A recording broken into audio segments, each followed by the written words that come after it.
Hey guys, Julian here, and right beside me is the BMW X2. It's a car I drove at its international launch in Portugal, but the only one I got to try there in petrol form was the 300 horsepower M35i. But this weekend, I'm spending time with the version that's made to sell here in Singapore. It's the super exciting S-Drive 16i with a 1.5 litre engine. I'm going to take a closer look at the X2, drive it around Singapore, and let you know what I think. Stick around, let's check it out together.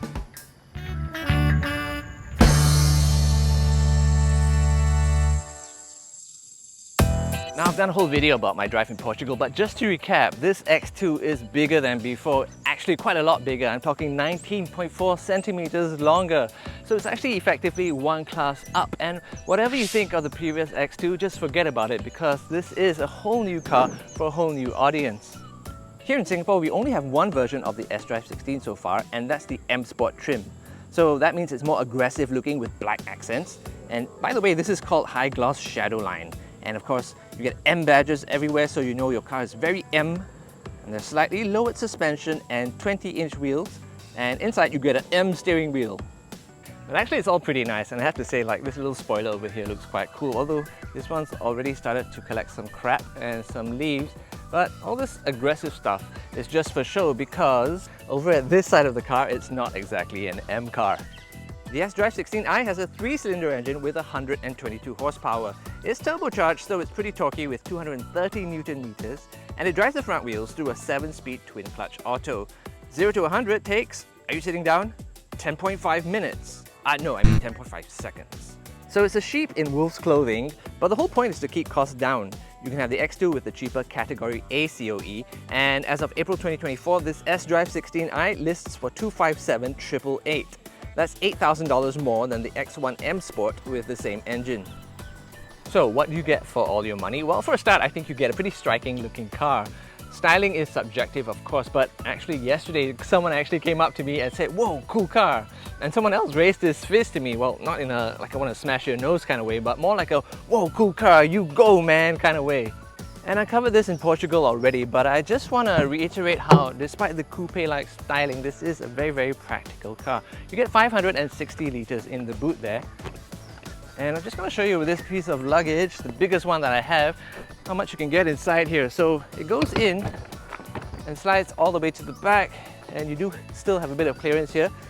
There is a slight lip that you have to clear, but never mind that, because I want to show you that although you can't actually put a piece like this, say vertically, without maybe taking the luggage cover off or fouling the boot, there is something else you can do, and that is to fold up the boot floor and just create a little bit more vertical space, which gives you a bit more loading height. There you go. And now I'm ready for a good day at a factory outlet store.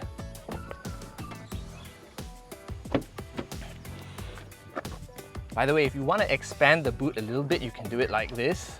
Just create a bit more space over there. I do find it a little bit inconvenient that you have to come to the side of the car if you want to drop the seats altogether. And also, you can't actually move the bench forward and back like you can with an X1. Although, honestly, the boot is so big that I really don't think you're gonna need to. I also found out on the international launch that the X2 is pretty spacious in the back with quite a lot of headroom and legroom. So as a family car, the X2 is actually quite a strong prospect. Now that I've spent a little bit of time in the X2, let me share a few likes and dislikes with you. The first thing I have to mention is that I really love these huge aircon vents. They're almost end-to-end across the dashboard. And let me tell you, the new 5 Series and 7 Series, they have these tiny aircon vents, very stylish, but they're rubbish. This one can blow frigid air at your face, and here in Singapore, you're really gonna appreciate that. I also quite like the cabin quality and the cabin presentation.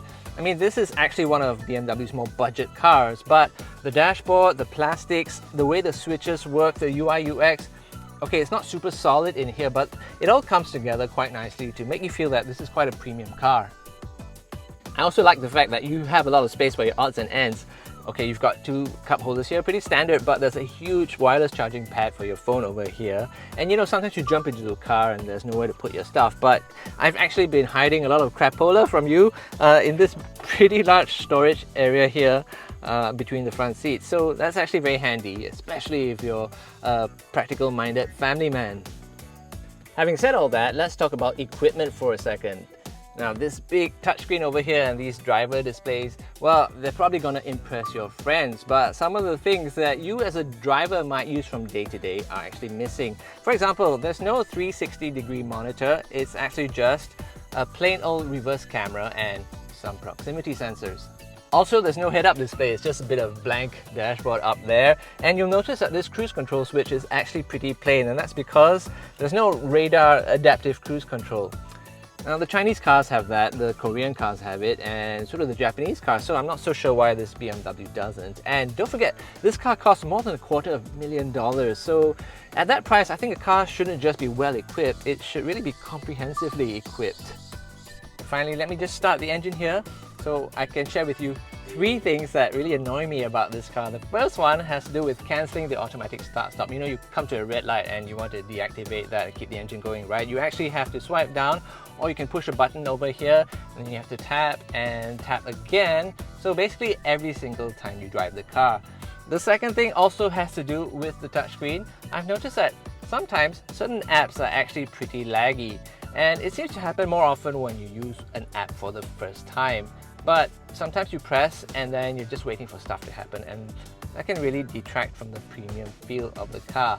The third thing is actually quite a small matter, but you see this little tray over here? Well, I just noticed that it actually opens up the wrong way for our side of the world. I mean, I have to open it up and then I have to look and see what's inside. So, I don't know, it's just a small thing, but maybe open it up the right way, or I don't know, I'm not an engineer, but you know, BMW, if you could just do maybe this kind of opening so both sides are happy. It's just a small thing, but when you do stuff like this, it makes us feel like you don't really care about us.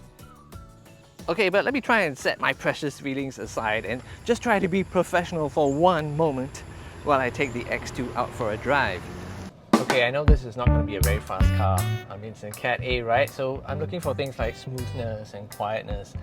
And I will say that I've noticed that when you're at a traffic light like this and the engine's idling, you can feel a little bit of vibration through the floorboards. But light's about to turn green, so let me just floor it and see what I get. Let's try it anyway. The pedal's on the floor and you get that 3-cylinder thrum, you get a fairly quick gear change, and I can tell you I'm nowhere near in danger of losing my license. So the thing is, this car is actually pretty lively, but it runs out of puff fairly quickly. That's because the RPM peaks, or rather the horsepower peaks at just under 4,000 RPM. So if you rev the engine beyond that, you're not really getting a whole lot of extra performance. But if you want maximum performance, right, you can pull this pedal for 10 seconds of boost. So let me just try that. And I have to say, I'm not really feeling a lot of difference here.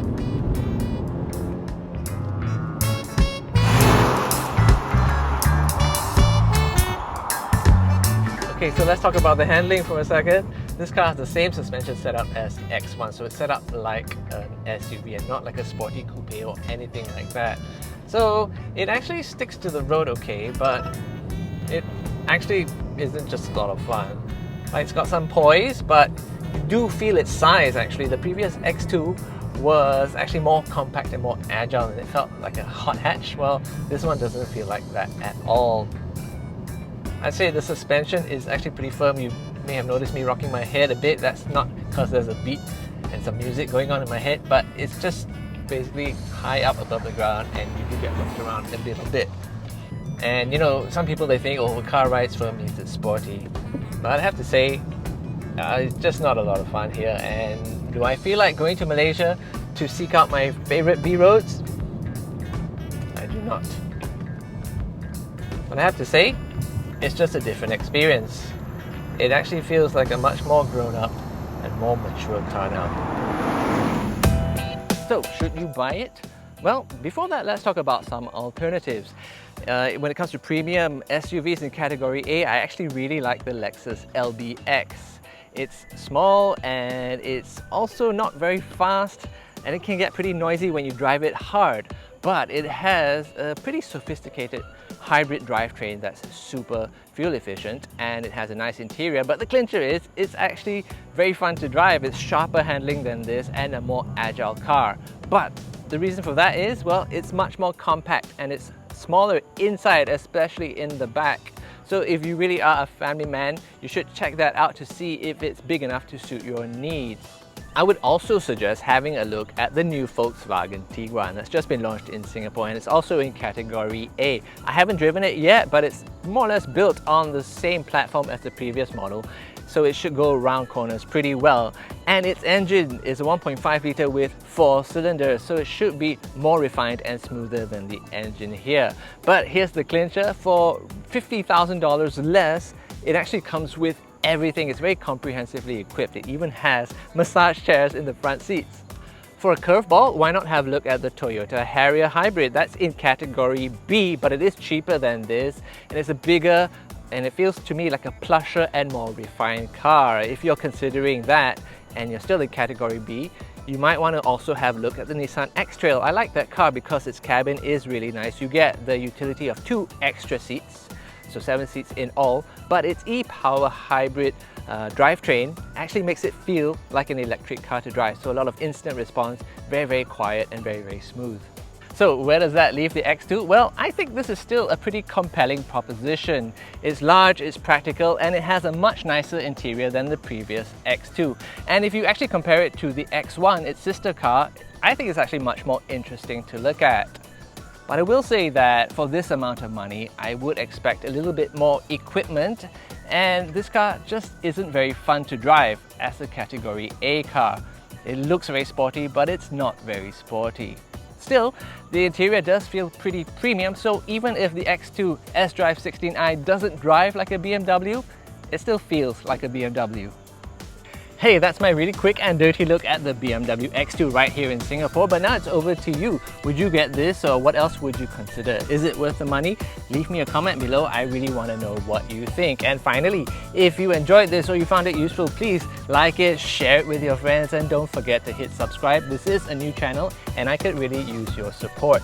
One more thing, if there's something about the X2 that you want to know here in Singapore, I'm going to leave my contact details below so you can get in touch and I'll try to help you out.